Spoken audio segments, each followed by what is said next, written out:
Yeah.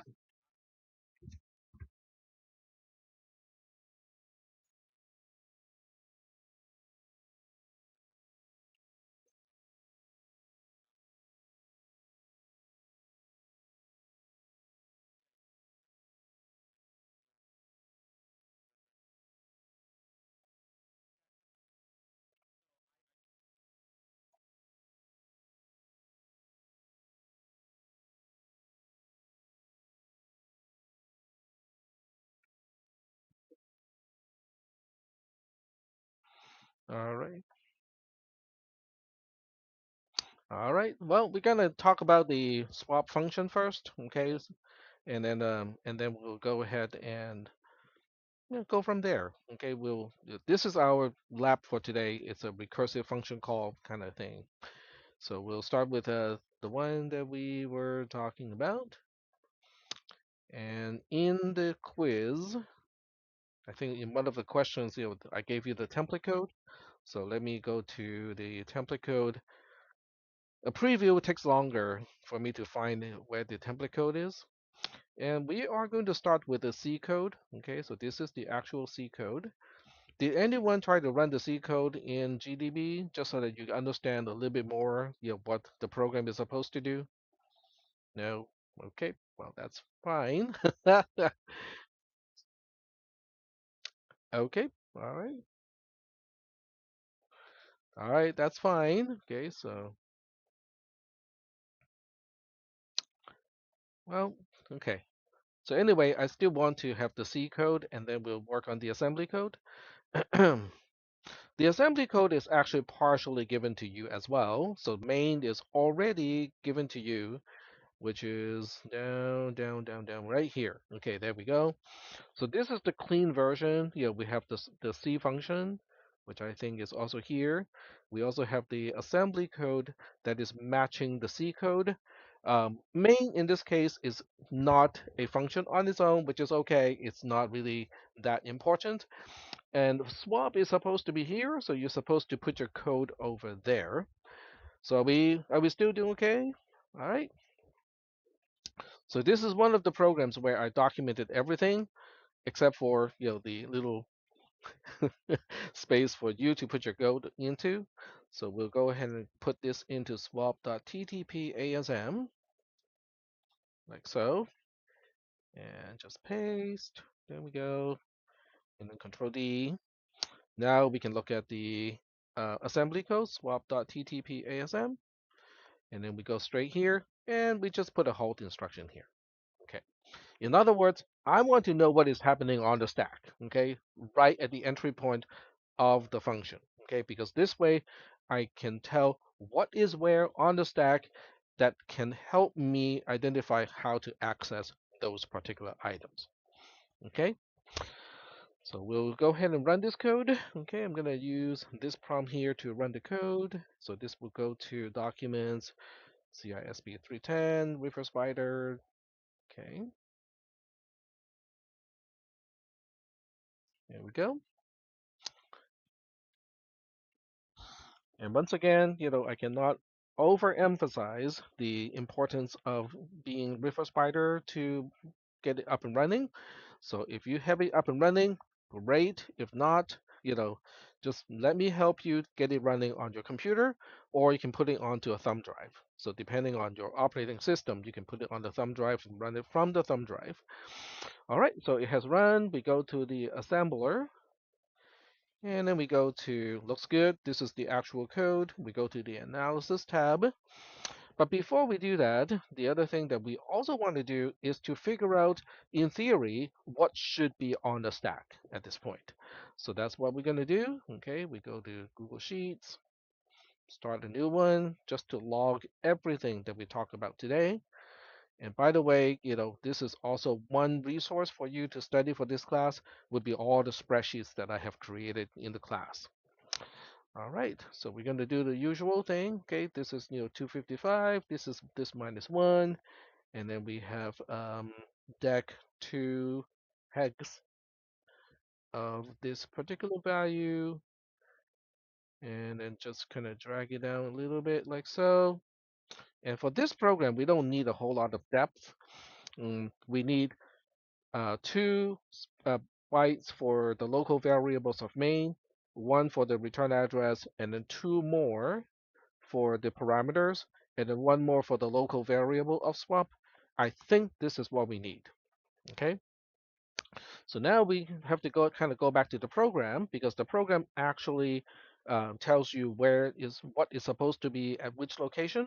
So we go back to the source code, go back to main, which is fully documented. So now we go like, okay, so after one single decrement, it is y. After two decrements, it is x. So that means on the stack, okay, oops, not this one. Let me close that because it's just interfering. So that means on the stack, this is supposed to be y of main. Okay, so this is y of main. This is x of main. Then when we call swap, we have to push the address. Okay, if you look at the C code, so let me switch back to the C code first. I can open it in a different tab too, so we can look at this one here. So when you look at the C code, we are using the address of x for the first argument, and then the address of y as the second argument.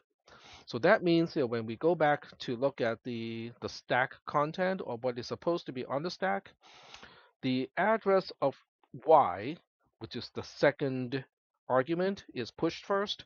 So this one is supposed to be, it's called PTR2, but we also know that we also know the values of these two, because from the C code, we know x has a value of 3, y has a value of 7. So that means this is 3, this is supposed to be 7. This is supposed to be the address of y, which in this case is FF. And then this is PTR1, which is our first argument. It is supposed to be FE. And then we have the return address from swap to main. And we can find that one out too. Okay, so we go to the assembler, we go to the assemble tab, and then we just figure out, okay, what is the return address? It is the push right before the JMP to swap, JMPI to swap. So it is supposed to be location 17 in hexadecimal. So now we put, we basically say, okay, this is supposed to be not this one, supposed to be 17 in hexadecimal. So we'll just kind of say that it is in hexadecimal. Those two are in, might as well. Everything is in hexadecimal, just so that it's consistent. There we go. All right. So that's kind of a complete map of what we are supposed to see. And if you think the decimal numbers are distracting, you can always do this. Highlight the whole column and hide it.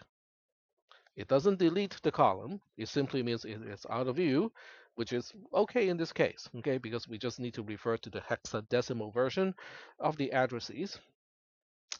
All right. So now we just need to make sure that the program does exactly that before I even write the first line of code. Because if tech messes up and gave you the wrong code and the stack does not look like this, you go like, okay, I'm not going to proceed any further until tech fixes his code. So now we want to go back and see whether that is the case or not. But before we go there, do we have any questions about how I reconstructed what the stack is supposed to look like for each and every location for the last 5 bytes of the stack? Because the reconstruction of this by itself is a form of studying. Because if you cannot do this, that means you might not have understood all the concepts that you should be understanding at this point. So we good so far with this, okay?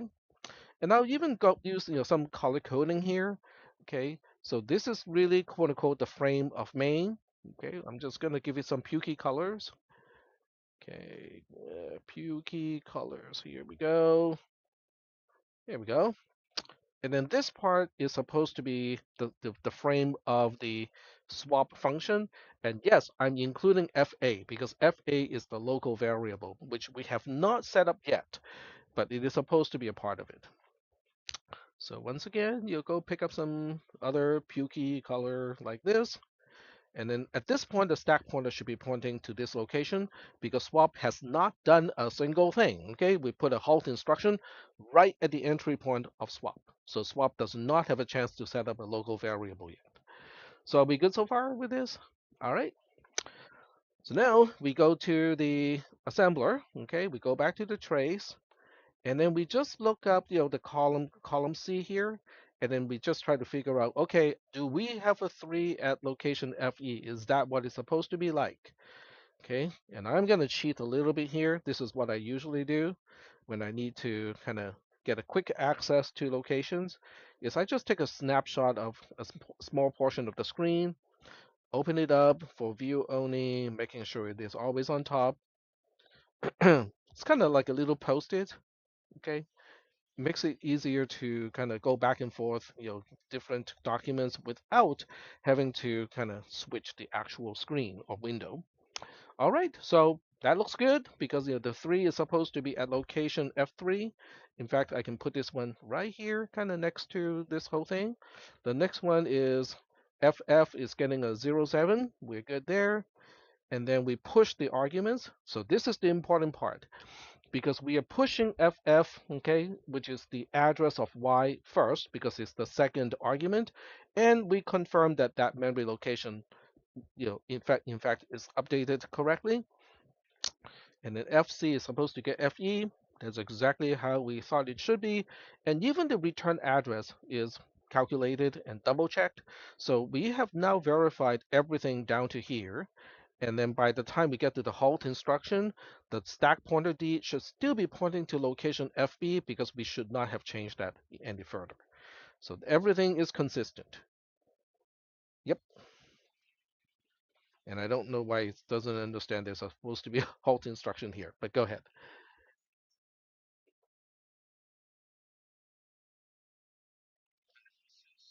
Hmm. Oh, I forgot to save the file. I forgot to save the file. That's why. Let's check. Yeah, modified. Yep, that was my bad. Typical. Hmm? Yes. It is the same way as it is listed here. Let's double check. Let's double check. Yeah, I stored the 3 first, and then I saw the 7, but the locations are correct.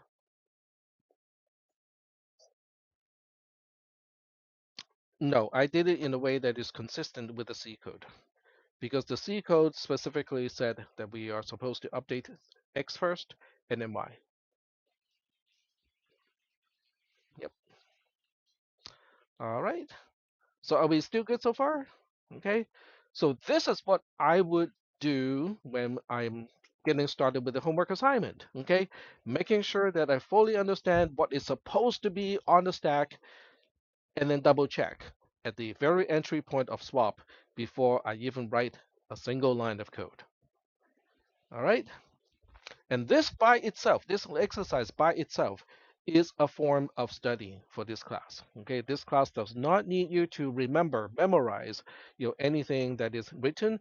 It does require you to fully understand the dynamics of how things are done.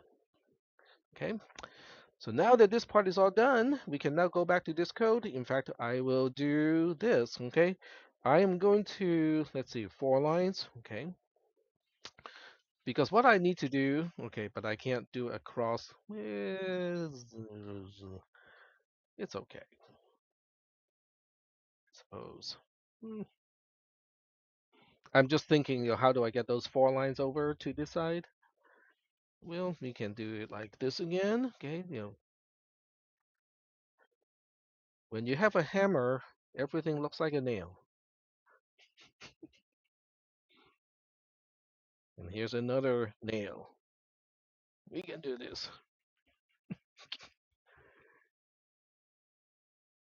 Hmm? This one? It's called feh, I guess. F-E-H. M-E-H is meh. So F-E-H would be feh. Hmm. I guess you can look it up.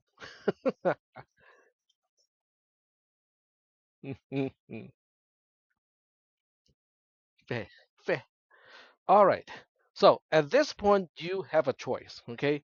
So you can basically try to memorize the relative locations of everything and then just copy register D to register C and then move it around by incrementing and decrementing all day long. Okay. What you can do, it does make things really, really hard to track. Okay. Or you can just do the usual way that I talk about in class, give everything a name, a label, and then have very, very standardized ways of accessing the individual items, okay? Which is how I would have done it, okay? So that means, we have your swap underscore t, which is our only local variable, okay? It has an offset of 0 from the base of the frame because it's the very last thing that we allocate. And then the next one is LVS, local variable size. Okay, so that would be the offset to the last, which is the only local variable in this case, plus the size of that thing, which is just 1 byte. And then we have the parameters. We have PTR1, okay, which is at swap underscore LVS 1 plus. Without that 1 plus, it will be the offset to the return address, okay? So you don't really need to get to the return address explicitly in the code, okay? That's implicitly done at the very end. And then this is PTR2, which is swap underscore PTR1 plus 1, because PTR1 also takes up 1 byte. There we go. All right. So at this point, okay, we want to double check, does that make sense? Because when everything is done, the stack pointer should be pointing to FA, okay? The return address is 1 byte above that, and then PTR1 is 2 bytes above that, and then PTR2 is 3 bytes above that. So when you look at how the labels are defined, that's exactly the values that we should be looking at. So we good so far? Okay. All right. So now we do the usual thing, okay? So it depends on how you want to do things. I always do things as a pair. So now we just kind of say, okay, when this is all done, this is how we return to the caller. But before that, I have to do the allocation and then the deallocation. So I would do the allocation, which is swap underscore LVS, subtract that much from the stack pointer, and then to deallocate, we just simply change the subtract to an add. So now, at this point, I should have everything allocated, okay? Which means the stack pointer should be pointing to location FA instead of FB because I just allocated at 1 byte for my local variable, okay? In theory. Well, let's double check. Okay, because it is so inexpensive in terms of how much work I need to do to run the code again. It just makes it possible to double check every 8 lines of code or so. I just double check, okay, is the program doing what I think it should be doing?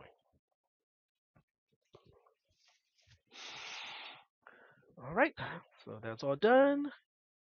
Hmm?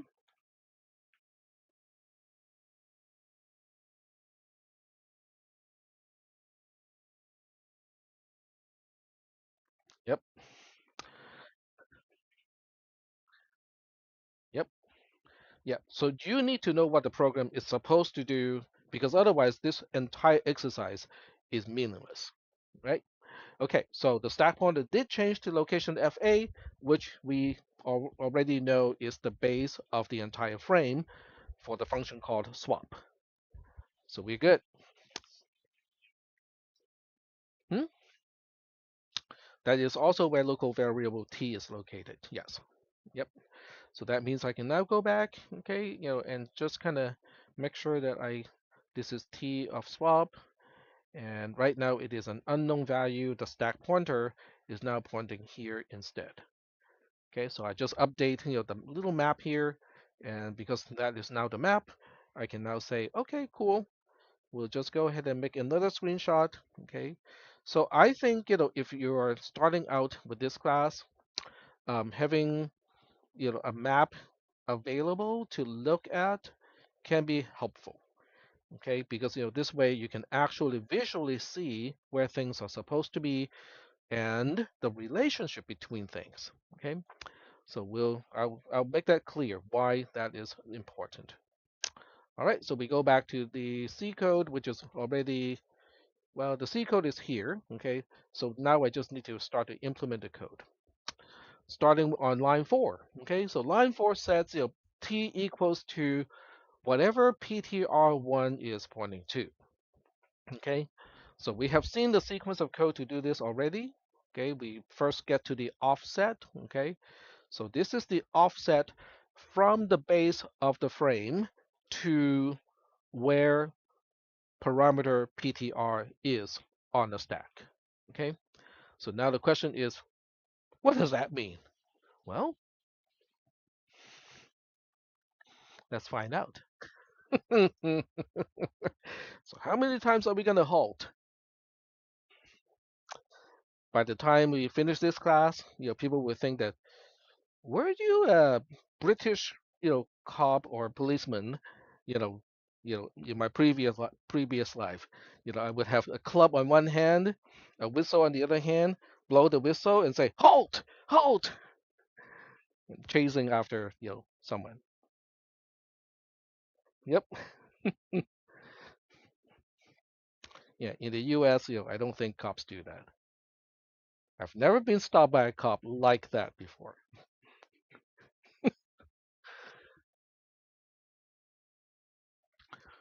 I have heard a lot of stories. I served as a juror in one really particularly interesting case where the suspect, kind of lay down on the floor, face down, and then the police, started to approach, to try to apprehend, the suspect, and then the suspect just kind of opened up his hand to show that I'm not armed, I don't have a gun or knife or any weapon, and then he just stood up and ran. It's like, you cannot shoot me because I'm not armed. I'm just gonna run now. But he's forgetting one really kind of important detail. Is this is not just any cop, it's a K9 unit. It's like, yeah, the cop is like, oh, very good. Very good. My partner has been trying to get some exercise since last week. Missile away. Yeah, he ended up in the hospital. That's just a little bit of chewed up. All right. So we put a hold instruction here, save the file, and then we just kind of run this whole thing again. Hmm?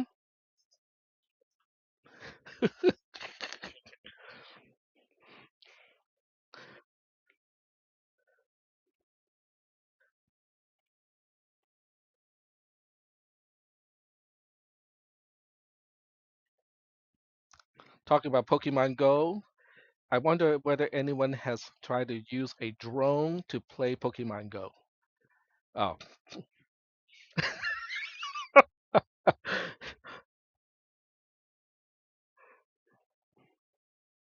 all right. Oh, no big deal. B only has 02. What does that mean? It means this is location 01. Oops. Why is it? What? What? What just happened? Oh, because it's one of 30. Oh, it's looking at all the icons. But what did I do? I cannot remember. I don't remember what I did, what keystroke I did, but that's okay. This is location 0 offset from where the base of the frame is, because this is the base of the frame. So this is frame base plus 0, plus 1, plus 2. That's what the 2 is. Okay. So now we switch back, okay, and then we go like, okay, well, then we know how to get to the address. Because now we just have to say, okay, where's the base of the frame? Well, guess what? The stack pointer points to the stack of the base of the frame. So we just go like, okay, let's add the stack pointer to that thing. That becomes the address of the parameter called PTR1 or pointer1. But do we want the address of pointer1 here on the right-hand side? Nope. We need to get to the value first, then we can dereference the value of the pointer. Yep. So now we need to LDBB. Okay, this gets to the parameter itself. and then we need B again, LDBB again to dereference it. Okay, so that is kind of what you need to do because by when this is all done, what should be in register B? Well, let's take a look at the map. Okay, once again, the map is kind of important because we are tracking down your PTR1 has the address of the three. So when this is all done, we are supposed to see 03 in register B. Okay, so we just double check it because if you don't double check this part here and you just move on, then you're not really sure that you have the entire right hand side in register B, which is really kind of important. So we put a halt here, okay, save the file, run it again, and see if we end up with, see if register B ends up with a value of 03. Okay, because that really is important. Because if you can get this done and it confirms that you have the value that is pointed to by PTR1 in register B, the rest is not too hard. Okay, a little bit on the tedious side, but not hard. So now we go back, okay, and we just go like, okay, what is in register B? Oh, it is a 03, so it works out, okay? But this is not the whole thing because you can actually walk your execution backwards and find out how it got to 03, okay? And then you can track all the instructions here and then find out that, oh, okay, after this one, we have the value of PTR1. After this one, we get to whatever PTR1 is pointing to. So every step along the way is important. Okay, so now we can now switch back and continue with the code. Okay, get rid of that. And then we do basically the opposite on the left-hand side, which is just T. So swap underscore T, add AD, STAB. So that should end up storing the 03 into local variable T, which is at the base of the entire frame.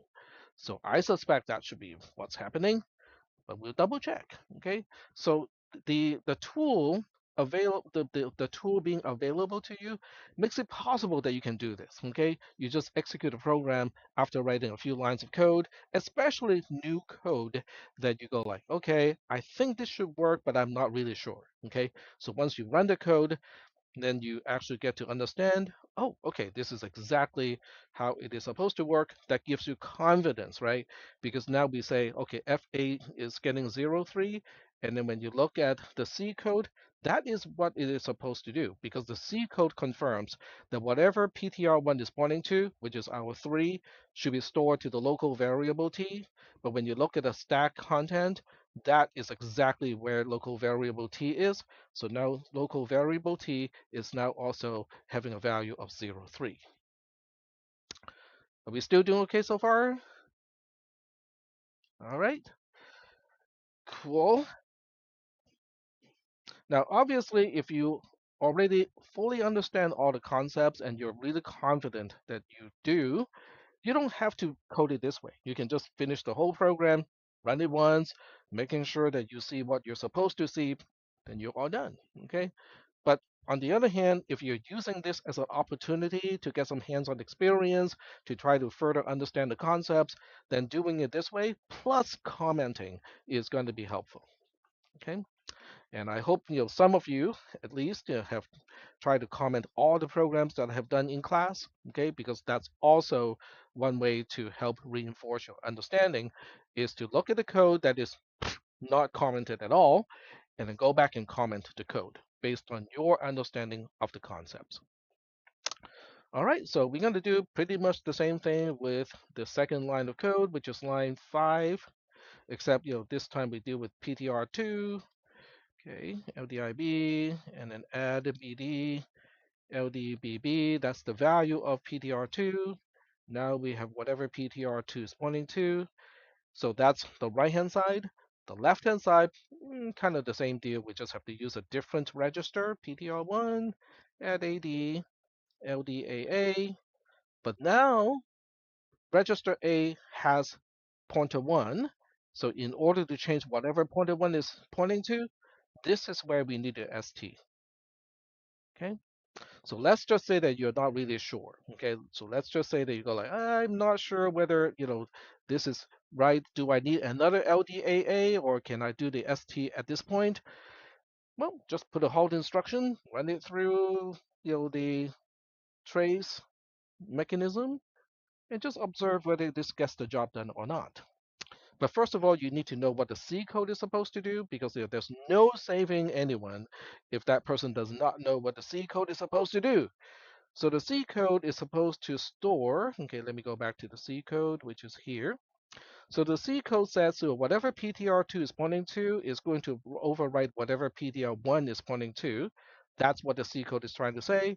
So now when we go back to the picture or the map here, we are overwriting this location. No, no, we are overwriting this location with whatever this thing is. So that means we are now saying that should be the new state of the memory on the stack.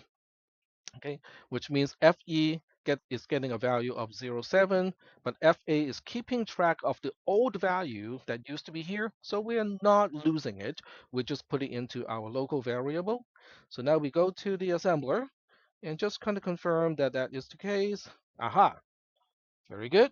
Okay, so we have confirmation. So now we can move on with the code and continue with some additional coding. But if you are done up to this point, the next line is like super easy because this one is kind of like this one, except the right hand side is simpler. So that means you just have to do kind of the same thing. Add a BD, LD, BB only once, okay? Because this time there is no dereferencing on the right hand side. And then you just do kind of the same thing with the left hand side as before, because this one is dereferencing. So now you just go like PTR2 in this case, add AD, LDAA, that is supposed to be LDI, and then you do STAB, and that should do it. Okay, so once again, same halt instruction before we return, and this time we are confirming that whatever local variable t has, okay, let me go back to here, whatever local variable t has is going to override whatever ptr2 is pointing to. Ptr2 is pointing to location ff, so this should now change to a 3. That is the change. And now we go back to the trace analysis. And oh, I haven't saved the code and run it.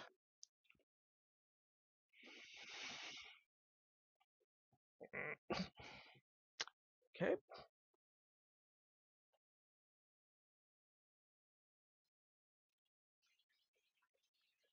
sometimes it takes a little bit longer. There we go. All right, so now we switch back to the trace analyzer and see if the last update is correct. Okay, it is indeed correct. I'm comparing this against what I should be seeing over here, and that's matching. Okay, so now I can undo or delete the last halt instruction and just kind of let the program do the rest, which is just deallocating the local variable, return to main, and the main should be done at that point. So it is saved. We just run it again. This time it should run to completion, which means it should get back to the halt instruction in main, and the stack pointer should go back to 0, 0. All right, so now we go back to the trace and just kind of double check everything. We get back to the halt instruction, and the stack pointer did go back to 0, 0. So we are all done. Are we doing okay so far with this demonstration? So I'm simultaneously trying to demonstrate a few things. One would be how to actually write this program, okay, what concepts are needed, and the technique to kind of map out everything first so that you have a visual idea of what the stack should look like, and then the technique of writing only a few lines each time, okay, put halt instructions so that you can stop at the right point, double check, the side effects, make sure you see whatever you're supposed to see based on the C code interpretation before you proceed. So I'm simultaneously trying to illustrate all of those points. Are we doing okay so far? Okay, cool. All right. So if that is good, that means we are returning to talk about structures, okay, because that's kind of where we stop at, okay. Recursion is not really special because I am not asking you guys to write anything recursively. I give you the code. So you just have to implement the recursive code and make sure it works, okay? So is that part okay? Was it this class or the other class somebody asked me to about the Tower of Hanoi thing? But somebody asked me to implement. Was it this class or the other class? That was the other class. Okay. Because that's an interesting one to implement too, to look at as well. All right. So we're going back to structures, and we have basic structures already done, and this is about pointers to structures. So let's start with that today. Okay, we are not starting the lab. The lab is going to be, I guess, next class or so. Um, and then there are a few sample programs here. Those are all sample programs using structures. But I would much rather just kind of do everything on the fly. So this is what we're going to do. So we'll kind of talk about the C code, and then we'll talk about the assembly code. So the C code, we'll start with something simpler. Okay, so we'll start with struct1, okay, which is already here. That's a This is a program that I did for my CISP 300 class. Okay, so we're gonna do something a little bit different. We'll start with struct2, pound include standard, oops, integer.h, and we're going to define a simple structure in this case. Okay, we'll just say that it has u in 8 underscore t, um, a value v, and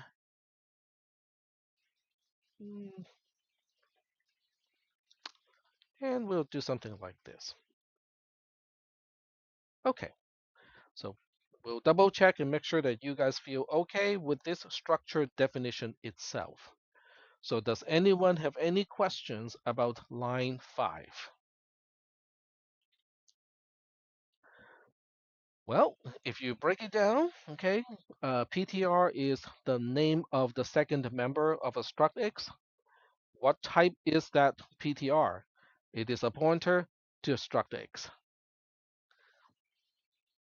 Okay, so this sounds interesting because we are in the middle of the definition of a struct X, and we are referring, and pointer is saying, yeah, I'm a pointer to the very same thing that we are in the middle of a definition of.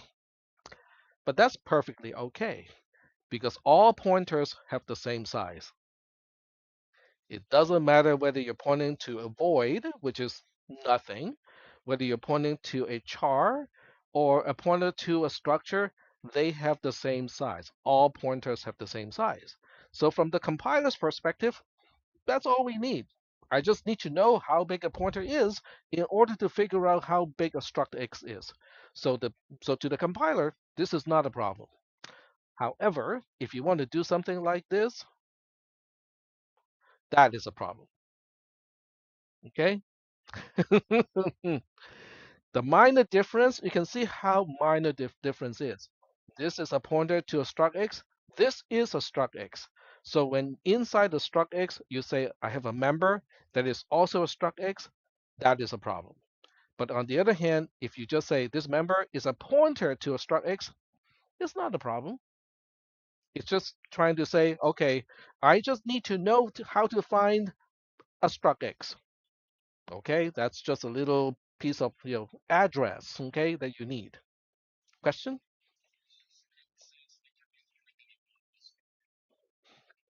Nope, this is not anonymous. This is definitely named. So we'll just kind of run this code in C and then see if the debugger can help me understand what this is about. Okay, so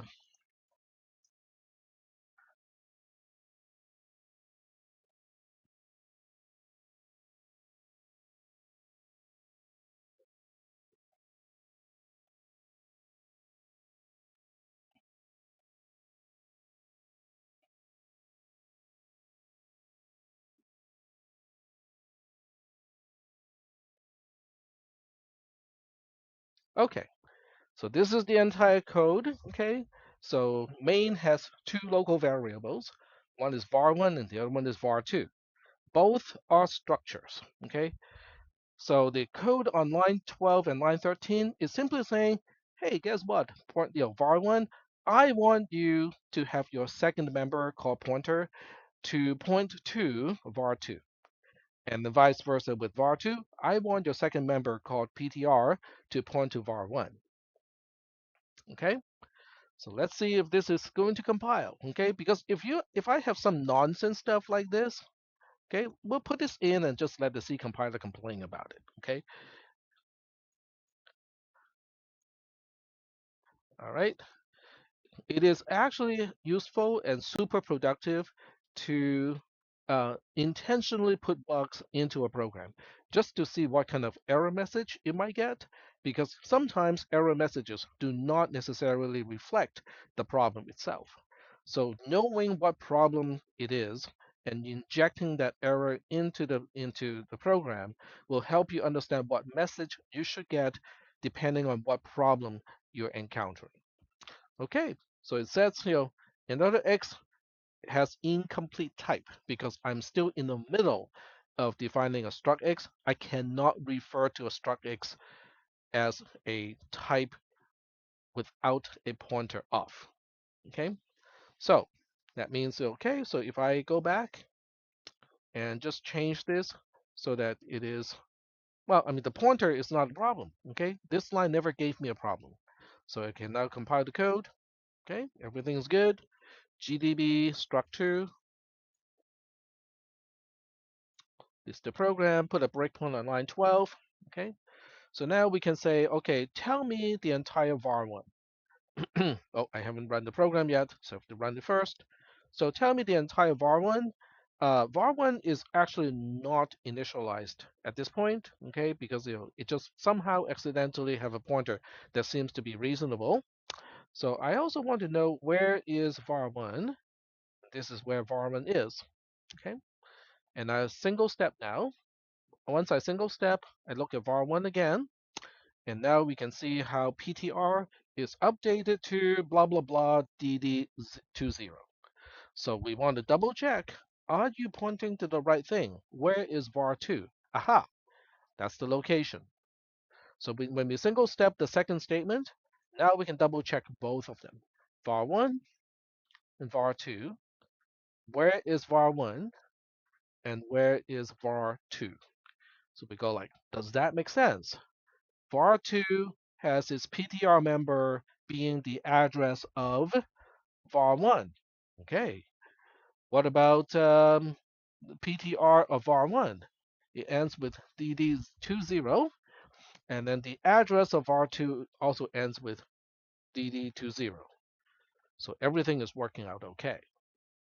Is that okay so far? All right. So now what we do is we translate this program into assembly. Okay. So we do a cp struct2.c to struct2.ttp asm, and then we can go over here and implement struct2.ttp asm. Same as usual, we place the beginning of a line with slash slash with a space, and then there we go. All right, so now we have the entry code. Okay, we do the kind of usual entry code, LDIA with dot 6 plus, decrement D, stda, jmpi to main. When it comes back, put a halt instruction, and then we define struct x. Okay, so x underscore v is a 0 because it's the first member. It is at the very beginning of the entire structure. The second member is going to be at an offset based on the previous member, the offset of the previous member, plus the size of the previous member. And uint 8 underscore t takes only 1 byte. So that's where it is going to find it. The size of a whole struct X is the offset to the last member of the entire thing, plus the size of the entire thing, of the structure, plus the size of the second member in this case. Every pointer is only 1 byte wide. It does not matter whether it's a pointer to an integer or another structure. A pointer is only 1 byte wide in TTP. So that's how we define x. And now we get to main. So main, this is the entry point. Once I define the entry point, I just kind of go to the end and go like, okay, this is how we can return from main. And now I need to define the offsets. var1 is the very first local variable, so it's going to be at the base of the entire frame. var2 is after var1, so its relative location from the base of the frame is based on where we find the previous one, which is var1, plus the size of var1. So how do we express the size of var1? Hmm? Well, we know there's a plus here. The question is, what do we put in between the plus and var1? X size is correct. Yep. X size is the size of a struct X. This is the base, okay? This is where you start. It's the offset to the first member. This is the offset to the second member, which is also the last member. The offset to the last member plus the size of the last member tells you the number of bytes of the entire structure. Is that okay?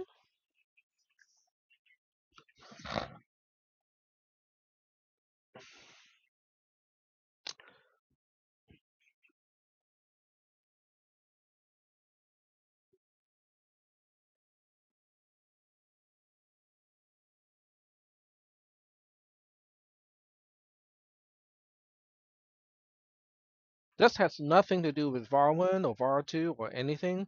This has to do with the shape of the cookie cutter. We are not cutting cookies yet. This is defining the shape, the contour of the cookie cutter.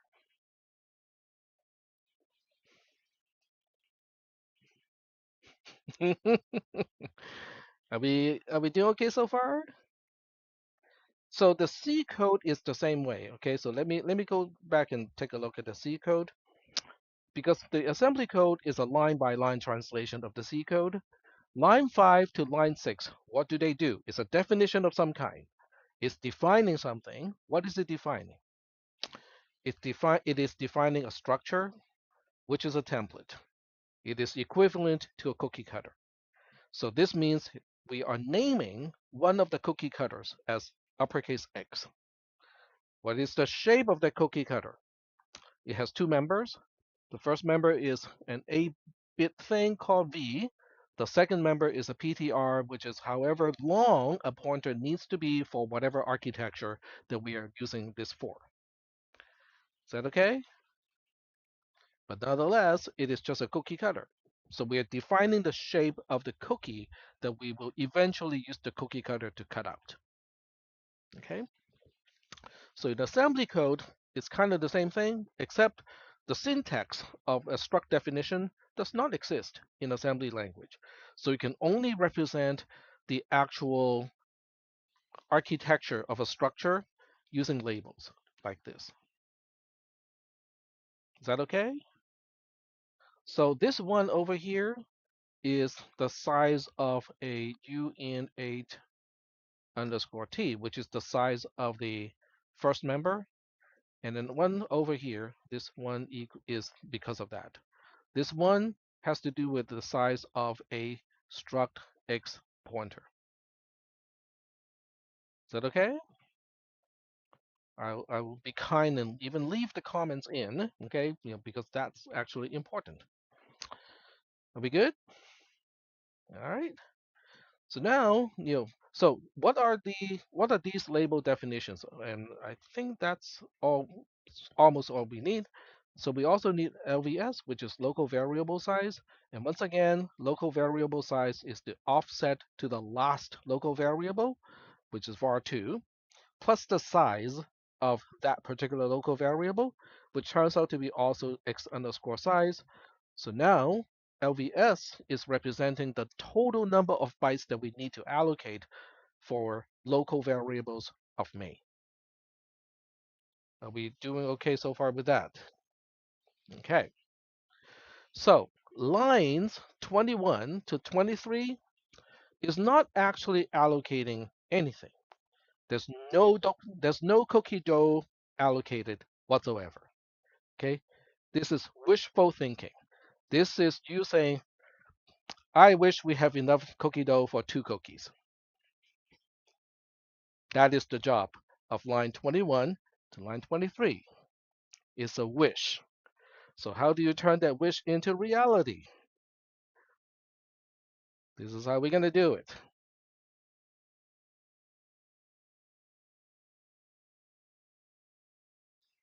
Aha. Now we just allocated enough cookie dough for 2 cookies of the type struck eggs. Is that okay? When everything is done, you're done with playing with your Play-Doh, okay? Do you when you're done playing with Play-Doh, do you just kind of throw it into the garbage can? No, you put it back into the jar, right? So we'll put it back into the jar. That's how we do it. Are we good? So in between, okay? So in between, let's say this line over here, we now have 2 Play-Doh cookies cut out using the cookie cutter called X. Okay? The first little chunk of Play-Doh that looks like a struck X is called var1. The second little chunk of Play-Doh is called var2. Are we doing okay so far?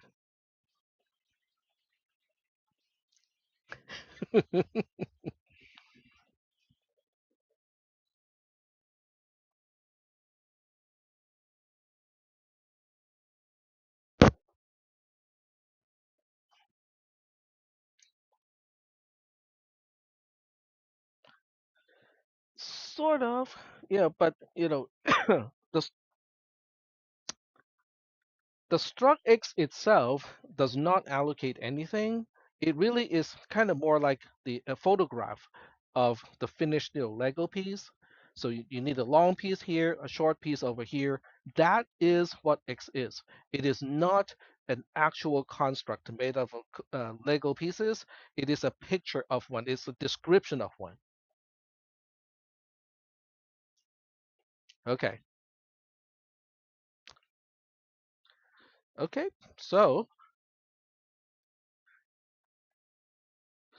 now what we'll do is we are going to look at the map of this new thing that we just looked at. Okay. And I think I suspect that this time, oh, actually, column C is can be empty for now. And then we just look at FF. FF is the return address from main to the entry point. That's how it's going to be used. And then we have the local variables of main. It's going to take up 4 bytes. So the first one down here is var1. So var1 is going to take up 2 bytes. So we're going to say, okay, these 2 bytes are used up by var1, merge cell. And then these 2 bytes are going to be used up for var2. So once again, merge. Here we go. This is var2. So within var1, it has 2 members. The first member is v, which is here. The second member is ptr, is supposed to be here. V is here. ptr is over here. So is that okay? Does everybody kind of get an understanding of how the stack space is supposed to be used up to the point where we stopped? Yep.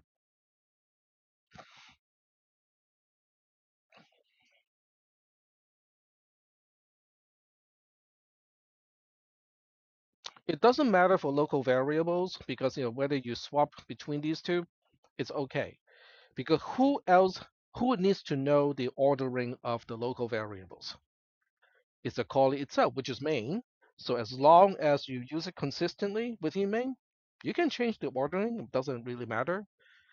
I just like to define it this way because var1 is defined first. It has a lower address. Seems to make sense. But it doesn't have to be like this. You can have a compiler that looks at all the local variables and just decide, I'm going to change the ordering in a random way. Okay, but within the function, within the same compiling session, I'll be consistent. Even that will work. It does make debugging a little bit interesting, but it will work. Is that okay? So the ordering between var1 and var2 does not really matter as long as it is consistent. Whenever you're in main and that ordering is consistent, you can switch the order. Nobody else cares because these are local variables. They are not parameters. Okay. So are we still doing okay so far? All right. So after the code is all done, we want the address of var2, which is fd, to be in the PTR of var1. So that means that we need this location to be fd. We want the address of var1, which is fb, to be stored to the PTR member of var2. So that means that we need this to become fb over here. Okay. Now, obviously, I can just do some LDI and then do some ST, and be done with all this. Okay. But that would not be the right way to do it because I'm not going through the calculations to do this. So that means we'll have to kind of do it using the correct way, using calculations. So now we go back to this. Okay. And the first thing we can do is to put a halt instruction here. So what we are doing here is basically to make sure that the stack pointer is at the right place. The stack pointer is where is the stack pointer supposed to be? It is supposed to be pointing to location FB, and I want to confirm that. Okay, so I go back here. It is already saved. Now we just kind of run the code in Refer Spider. So this is struct2.ttpasm. That's what we're going to do. There is a lot of work. Okay, the program broke because I missed something. That's okay. We'll fix it. Oh, oh, okay. Aha. Okay. All right. Do it one more time.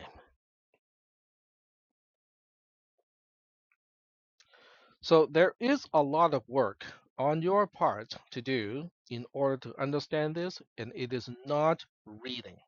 It is comprehending. It is looking at what I do in class and making sure that you understand all the steps, everything that I talk about. So everybody has a different path to that understanding, but you still have to put in the work to do it. All right. So we look at the trays and we end up with register D, the stack pointer pointing to location FB, and we'll just kind of double check and confirm that is where it's supposed to point to. Aha, excellent. Okay, so now what do we do? Well, we just kind of continue with the program, but you can see how this is really, really step by step. I just want to confirm things like one step at a time.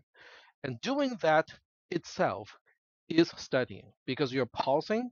You're going like, okay, what should I be seeing now on the stack? Where should the stack pointer be pointing to? And if you can explain all of those, get a picture, and double check everything is the way it's supposed to be, that's studying. If your program doesn't work, even better. Because you either make a mistake just by a typo, missing an instruction, but conceptually you understand, but the whole process to debug, to basically to try to explain why the program or why the outcome is not what you're expecting, that is studying as well. Okay, so the idea is you cannot just watch the video. You cannot just be in class, look at me, listen to me explain things, and expect that you're understanding everything and be able to apply everything in the final exam, which, by the way, is worth 40% of your grade. Are we good so far? And if anyone is thinking, Tech, are you intentionally making this class harder than it needs to be? The answer is no. This is how the class is supposed to be, okay? If you have heard about other people saying, oh, CISP 310 is super easy, where I took it, they got shortchanged.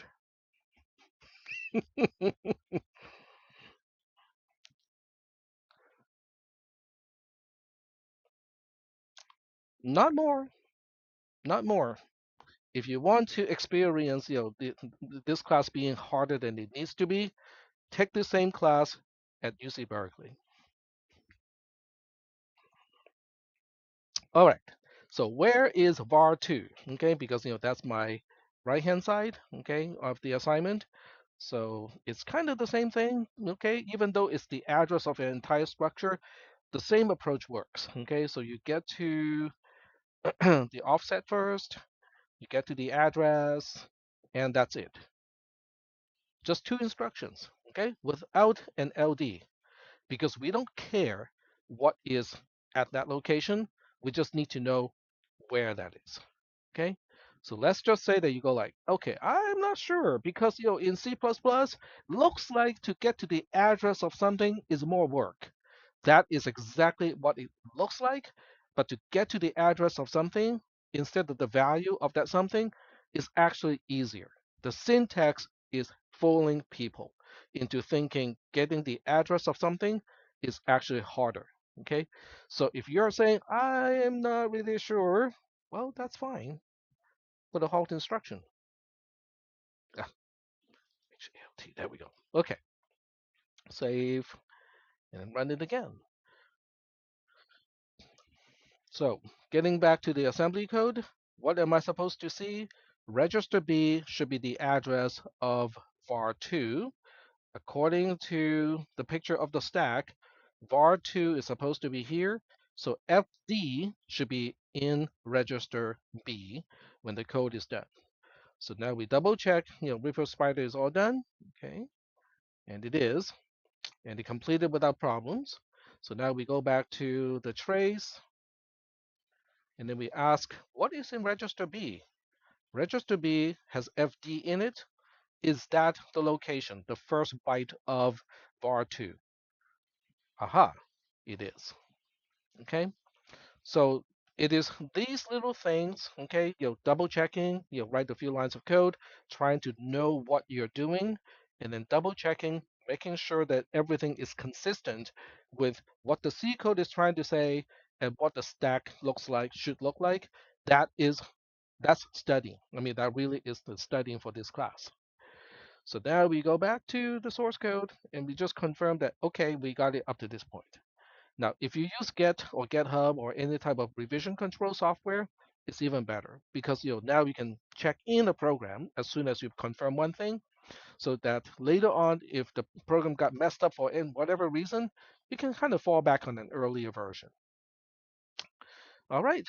So we have the right-hand side in register B. We just now have to figure out what is the left-hand side. Okay. So there are a few ways to do the left-hand side. You can do it kind of more of an incremental way. Okay. So now we have the address of the structure in register A. Okay. But I don't need to get to the entire structure. I need to get to a particular member of that structure. So now I can use the third available register and then go like, okay, this is the offset to the member that I need to get to. In other words, by the time we are done with line 34, register A is the address of the entire structure. Line 35 is going to say, okay, from the base or the beginning of the entire structure to the member called PTR, that offset is now in register C. And if I add those two, now where do you add AC or DC, CA or AC does not really matter. So at this point, I should have the address of member PTR of var1 sitting in register A. Okay, with the hold instruction. Okay, save the code, run it, and then go back to the trace, I mean the picture here, and then we are asking, are we going to see FC in register A? Because FC is the address of PTR of var1. That is the address. So now we switch back to the assembler. Hopefully it is already done. And that is exactly what we see. Okay. So this is really, really step by step, okay? And obviously, when you are doing it, I highly recommend that you comment your code because if you don't comment your code, you will not remember what the code is actually doing. Okay, it really takes a little bit of writing, okay, a little bit of experimentation, hands-on stuff, in order for you to really make the connection. Just because you know what I'm talking about in class does not mean that the concepts are sinking in enough that you can actually apply the concepts. Okay, so there's a huge difference between the two. And this is also why you can watch all the infomercials that you want, and you will never become a master chef or be able to cut a tomato the way that the chef does. You watch those commercials, okay? I'm not sure whether you guys do or not. Sometimes I do. It's like, oh, look at this. I have this knife and I can slice a tomato and it doesn't squeeze the juice out of the tomato at all. You can buy the same knife, okay? And the knife is really sharp because you can cut yourself and go like, what did I do to myself? And yet, when you try to cut the tomato, your entire cutting board is the tomato juice. And yet the tomato is not cut. Yep, watching and thinking that you understand because you can watch and seem to understand does not mean that you can actually replicate whatever the expert is doing. Okay, so that's actually kind of important stuff. So now that I confirmed the right hand side is register B, the left hand side or the L value, the address of the left hand side is in register A, I can now just do a simple STAB, okay? And once again, put a halt instruction, okay? Because I need to confirm that according to what I just said, I have just completed this operation here. var1.ptr should now be the address of var2, which is fd, okay? So this is what I should be confirming.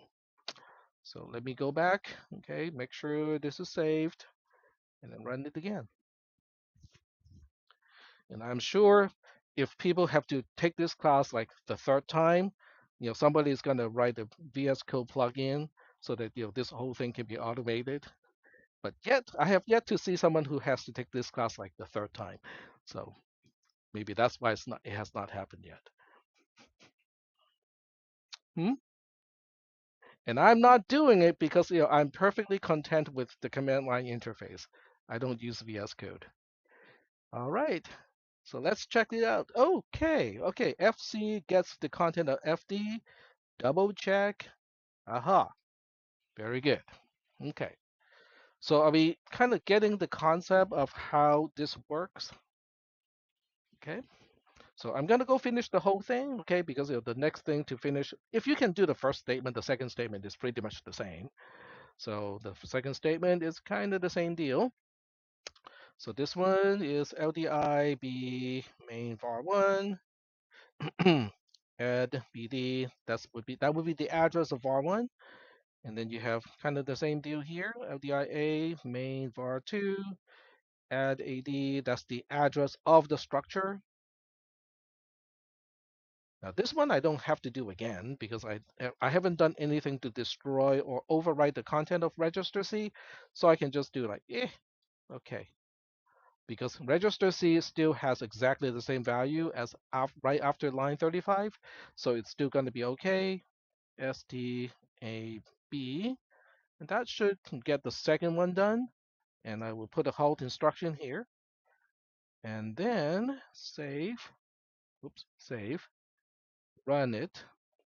Go back to the picture and say, this is what I'm confirming this time. Okay, location FE should get a value of FB. Okay, go back here. It's all done. Go back to the assembler, go to the trace, and confirm that location FE gets the content of FB. Location FE is supposed to get FB. All is good. So now that pretty much completes the whole program. Okay, but the key is to work on it slowly. Okay, and also I will give this code to you, okay, after class, which is in another 10 minutes or so. I'll give this code to you and you can do whatever you want with it, including absolutely nothing. Okay, because at the end of the day, it really is not my grade. And even better, it is not my student loan. on my job, on my interview. So you do whatever you think is the right thing to do, and I do whatever I think is the right thing to do. Are we good? All right. So I've just finished the whole code, okay, took out that last halt instruction that is only for debugging purposes and rerun this entire thing, and it should run complete to completion without a problem, but we'll double check. All right, so we just go back to, nope, not the opcode table, go back to here, and we get to the right halt instruction, register the stack pointer is in fact 00. So we are all good here. All right. So I want to see if there are any questions about this particular program. And let me go back to the C code because I think everything should trace back to the C code because all we are doing in this class is translating the C code into assembly code. Okay, so if the C code itself is not fully understood, there's no point in trying to translate into assembly code. So we're doing okay so far with understanding the C code. Okay. And then we have the assembly code over here. So do we have any questions about how the assembly code matches the C code? No? Okay, all right. So in the next 8 minutes or so, I can share with you what I learned from the AI Summit last Friday. So the entire Los Rios district organized an AI Summit. I think we had maybe 80 to maybe 100 people, who involved, who participated, because we fill in one auditorium and that's about it. Okay, they stop registration once they know that there will be too many people to fill up an auditorium. Um, so what do you guys want to know about the AI Summit? Or is there any question you want to kind of ask about the AI Summit before I tell you what I have learned in the AI Summit? It's for both.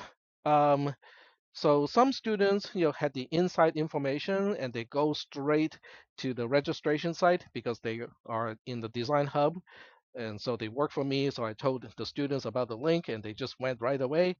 The it got filled up like that. Okay, if we ran out of space or ran out of space in the auditorium, which is essentially the limit of how many people can sign up.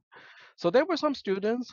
Some of the workshops relate to student topics like how you're supposed to use AI, in your classes. What are the effective uses of AI, and so on. Okay, so did that answer your question? Okay. And I think next year, if you will still be here next year around the same time, I think they're organizing a larger one where they have more capacity. So I think hopefully that one will be able to accommodate more people. Any other questions?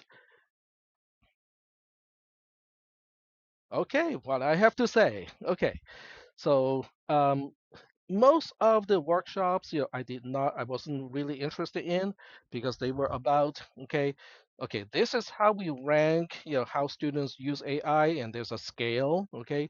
It can go from very superficial, kind of like a web search kind of thing, to having AI to solve a problem for you, okay, to write an entire paper in history for you. Okay, so there's a full scale, okay? Um, so that's one workshop. Another workshop is telling people how to use AI to generate fashion models in 3D space, in virtual reality. So that's another one. There's a whole bunch. I went to the one where Amazon AWS people actually talk about their AI tool. So their AI tool is called Kiro, Kiro dot dev. I think that's the website. Yep. So Kiro is agentic AI development from prototype. It says it's from prototype to production, but the guy who led the workshop essentially said, well, not quite.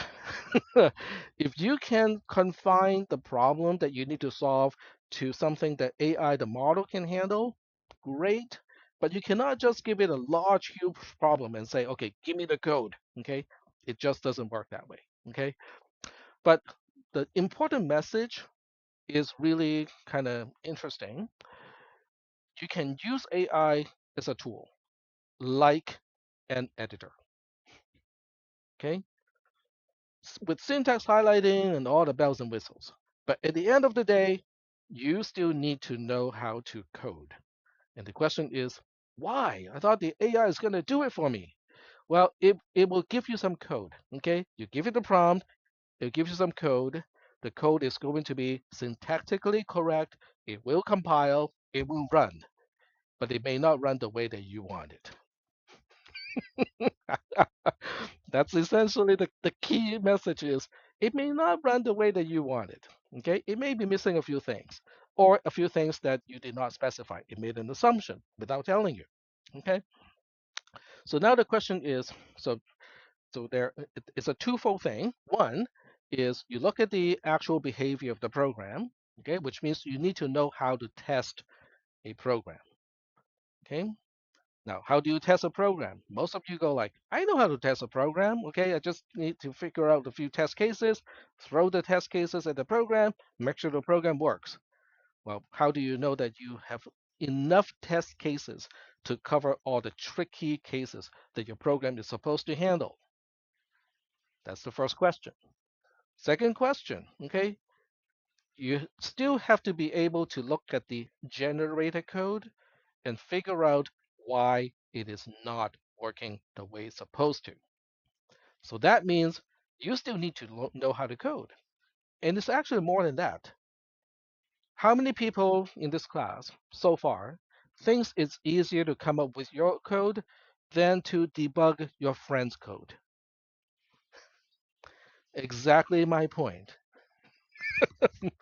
Because just because you don't have to write the code doesn't mean the job is easier. It's actually harder because now it only takes 6 seconds for the AI to regenerate the code.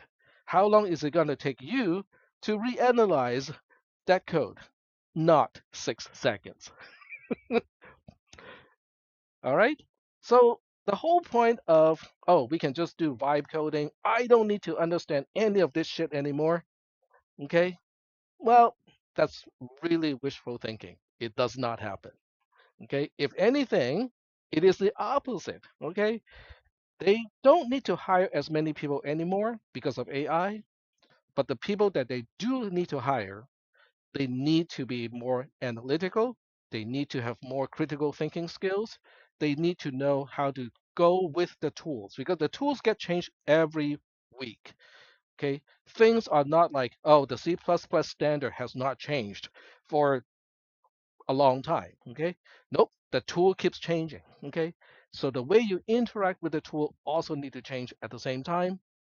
That is basically the whole thing. Okay, so the next question I think you guys would be interested in knowing is, are there jobs out there? The answer is yes, there are jobs out there. The guy who was leading the workshop basically said they are having problem finding people to work on the projects. Why? Because it's not because there are not enough graduates, computer science graduates, it's because the graduates do not qualify for the jobs. So they are starving. Okay, your companies are starving to need more people, but they're not finding enough people with the qualifications. And the qualifications is being able to use a tool like this, okay, before you graduate. Understand what the tool can do, what it cannot do, which part, what is your job in the loop, okay, because it's supposed to be a loop. So what is your job in the loop of using AI to assist coding? It cannot finish the whole product. You need to be somewhere, and your job gets harder, not easier, because of AI. So that's my takeaway from that workshop. I intend to ask the AWS person to come back and maybe have a presentation on this campus in the student club meeting. So if you're interested, kind of, I can make an announcement if I can arrange that to happen, because I think it is really important for you guys to know to connect with people who are actually working in industry, who understand the current top of the line bleeding edge tool, and still be saying, yeah, we cannot do everything. Okay, we still need to hire a lot of people, but we cannot find people with the right qualifications. That is the key. All right. So, yep, it'll be a mixture. Some code is going to be AI coded, and the other type of code will be, human, actually generated. The word, what? Say again? From to, oh, from total, from prototype, prototype to production. Okay, that is pretty interesting. Prototype is missing a T.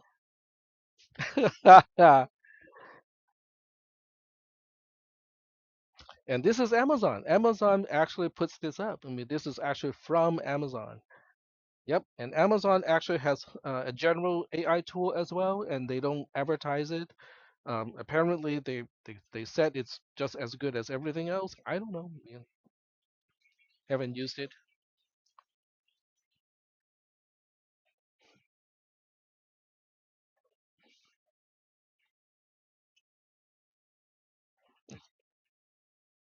Okay, let's refresh and see if it's fixed.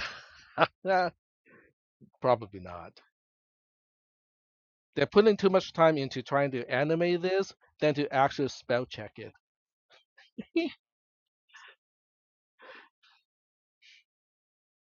Or maybe it is a new term. Maybe prototype is a new term that refers to a special kind of prototype.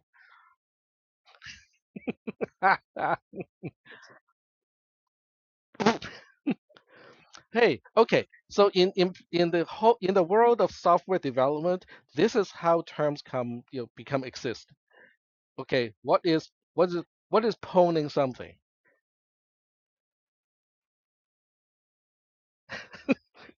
What is pwning something? Because somebody cannot, because P is right next to O and somebody had a typo, so now it's pwning instead of owning.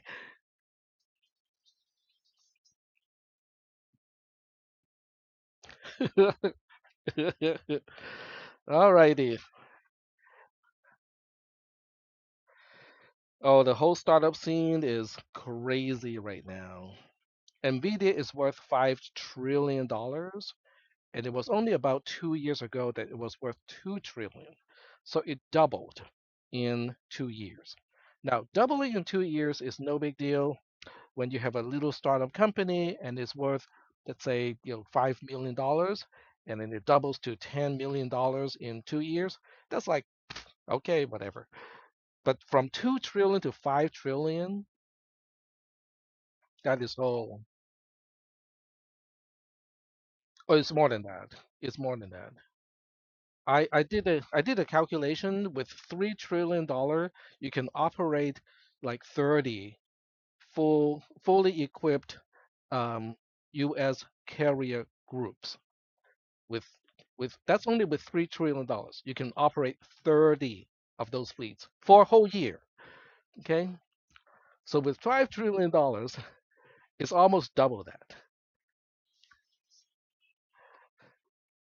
Oh, they could easily do it. Yeah, student that is almost a drop in the bucket. Yep,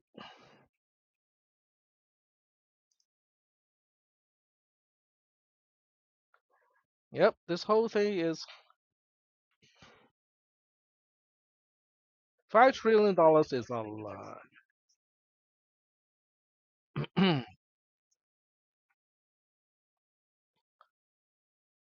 Well, that's only, but everything is theoretical. You have money, you have virtual money, but then you have, okay. So let's say you don't pull out your money, okay? So let's say you keep your money as a stock thing, okay? But you don't pull that money out, you don't sell the stock. So the money is virtual, but the end of the year, the taxes you have to pay for that is real. Think of that. Yep. Huh?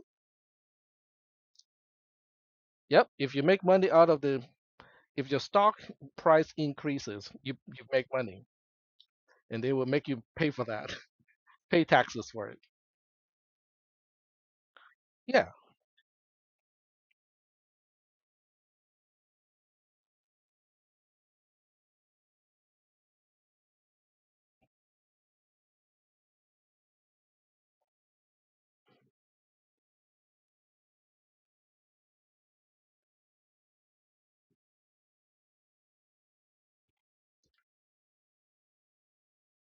Yep.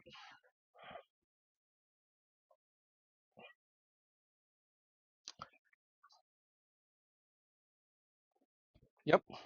But the whole thing is really volatile because if you look at how the companies invest money, it's a loop. Nvidia puts money into, say, Anthropic. Anthropic puts money into Oracle, and then Oracle decides, I'm going to use that money to order more Nvidia chips. Hmm? Yeah, Palantir. Palantir rose up really sharply because they are the only company in the defense industry using AI.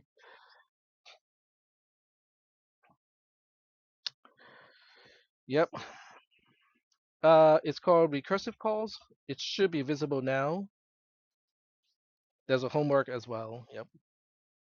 So the homework is, I'm editing the homework right now. Give me a second. Yeah, the homework has got a zip file that you can download, gives you a starting point, and I just need to set the due date. Yep, holodeck. The reason why it's called holodeck is because there's an episode in the Next Generation where Lieutenant Data and Michael and Geordi, they got trapped in the holodeck because they thought they were walking out of the holodeck, but they were actually walking into a nested holodeck within the holodeck because one of the holodeck characters is tricking them to kind of not exit the actual holodeck. That's Star Trek: The Next Generation (TNG). Yeah,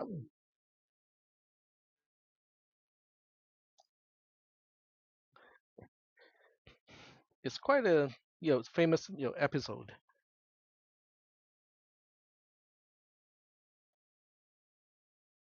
Huh? Scaling, scalar. It means anything that is integer, pointers, boolean. They're all scalar. It is it's an elemental type. Cannot be broken down into smaller types. A structure, an array, those would not be scalar. You have access to Gemini.